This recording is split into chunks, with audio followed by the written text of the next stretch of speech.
I came into the league in 1977 as an assistant coach for UTEX. And one of the games that I really covered that I thought was really fantastic was the winning shot of Rudy Distrito. I thought that Johnny Abarientos, the flying A, eventually came and really made the league so exciting, so much so that the Philippines became well known of having good point guards, even though they were small, that they could really dominate the league. Okay, my name is Andy Howe. Many years ago, when I started on television, the late Joe Cantada dubbed me Dr.J, and it has stuck with me, and it's a very, very nice moniker. Very grateful that a lot of our PBA basketball fans, as well as the players, they really liked it, and many of them called me Doc. When I came in, I was not a sportscaster right away, though. I was more of a basketball mind. I came into the league in 1977 as an assistant coach for UTEX, and that very conference, we became from bottom to a runner-up to Crispa. The next year, we won a championship. It was the first team outside of the Crispa Toyota dynasty to win a championship. We did it again in 80. I went into sportscasting in 82 simply because I wanted to move on. I've been in the league since 1977, so that's about 48 years. So every year, I've either worked with the team, I've even worked on the board. I was a treasurer of the PBA for 3 years, actually. I've also worked as managers of a team. I've worked as a sportscaster. But every year since I started in 82 on television, there has not been a year that I've not worked a game at least. One of the games that I really covered that I thought was really fantastic was the winning shot of Rudy Distrito for the Jaworski-led team and his team. It was Ginebra, but it wasn't Ginebra at that time, I think.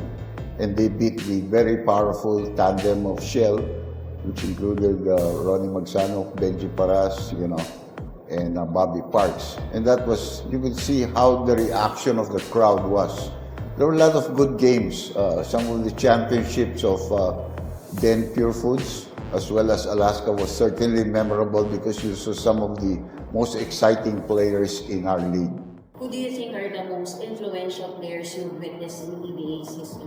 There is no question that Senator Robert Jaworski was the most popular player in the league, and for many years, simply because he could always relate to the fans.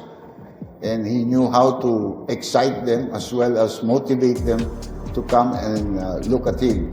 And for me, I'm also a little bit biased because he did play for me when I was a team manager, and that's Ramon Fernandez. And Ramon certainly was the best big man in the league for many years. There was no question about it. So he was one of the ones that I really felt was very influential in getting the fans to the league. Then you go to Alvin Patrimonio, the Cap. The Cap certainly has a lot of charisma. He played with a lot of fire, he played with a lot of intensity, he never could question his loyalty to his team, as well as the fact his loyalty to the game when he's on the floor. He was just a 6'3" player that was dominating bigger men than he was. So I think these are some of the players. I thought that Johnny Abarientos, the flying A, eventually came and really made the league so exciting because how could a 5'7", 5'8" guy defend against bigger people, dominate bigger people? When he was on the floor, it was so much so that the Philippines became well known of having good point guards, even though they were small, that they could really dominate the league.